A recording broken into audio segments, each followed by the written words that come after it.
ICAR IIAB Ranchi SCSP প্রকল্প 2025-26 উদ্যোগে সোনামুখীর কৃষি বিজ্ঞান কেন্দ্রে অনুষ্ঠিত হলো কৃষি সরঞ্জাম বিতরণী কর্মশালা।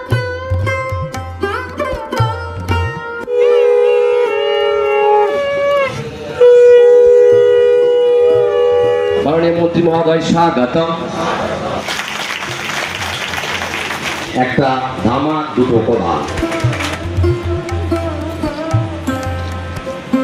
প্রদর্শনীতে ছিল রাসায়নিক সার, অর্গানিক সবজি, কীটনাশক ও কেভিকের উৎপাদিত শস্য বীজ। কেভিকের আধিকারিক ডক্টর মৌমিতা দেগুপ্তা আধুনিক কৃষি প্রযুক্তির নানা দিক তুলে ধরে বলেন, কৃষিকে আরো উৎপাদনশীল এবং আর্থসামাজিকভাবে শক্তিশালী করে তুলতে বিজ্ঞান ভিত্তিক কৃষি অপরিহার্য। প্রধান অতিথি পঞ্চায়েত মন্ত্রী প্রদীপ মজুমদার জানান, আপনাদের উন্নয়ন তার গতিকে বৃদ্ধি করার জন্য উনি নিজে বলেছিলেন যে ওনাদের সম্পদ রক্ষা জন্য আমি নিজের জীবন বিপন্ন করে সিঙ্গুরে আন্দোলন করেছিলাম। কিন্তু আরেকটা বড় সম্পদ আছে, সেটাকে কখনো আপনারা অগ্রাহ্য করবেন না। মাননীয় মুখ্যমন্ত্রী কিন্তু বলেছিলেন প্রদর্শনের মাধ্যমে কৃষকদের সঞ্চিত যে অভিজ্ঞতা তাকে যথেষ্ট শ্রদ্ধা করে তাদের উপর ছেড়ে দিন সিদ্ধান্ত কি হবে। শুধু গানে বা ছবি দেখিয়ে হবে না, তাদের প্রদর্শন করে দেখাতে হবে।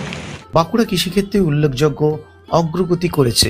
ডিম উৎপাদনে প্রথম, পাশাপাশি গোবিন্দভোগ ধান ও পেঁয়াজ বীজ উৎপাদনে সাফল্য মিলেছে। এদিন তফসিলি উপজাতি কৃষক ও স্বনির্ভর গোষ্ঠীর মহিলারা তাদের উৎপাদিত ফসল নিয়ে স্টল সাজিয়ে অংশ নেন কর্মশালায়। সেই সঙ্গে 610 জন কৃষকের হাতে ব্যাটারি চালিত স্প্রে মেশিন, কোদাল ও গামলা তুলে দেওয়া হয়। কৃষি সরঞ্জাম বিতরণের মাধ্যমে কৃষকের ক্ষমতায়নের নতুন দিশা দেখালো এই কর্মশালা।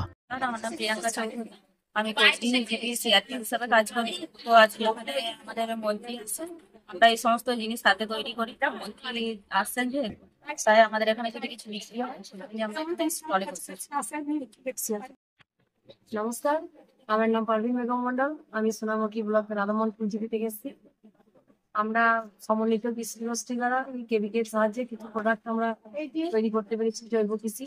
সেগুলো নিয়ে আজকে এখানে বসেছি। মাননীয় মন্ত্রী, পঞ্চায়েত মন্ত্রী আসছেন।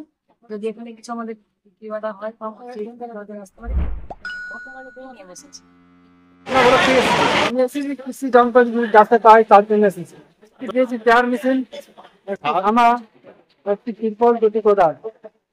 আমার খুব খুশি হচ্ছে, আমার চাষে একটু কাজে লাগবে এগুলো। আমার নাম শ্যামল মাল, চাতনা ব্লক থেকে এসেছি।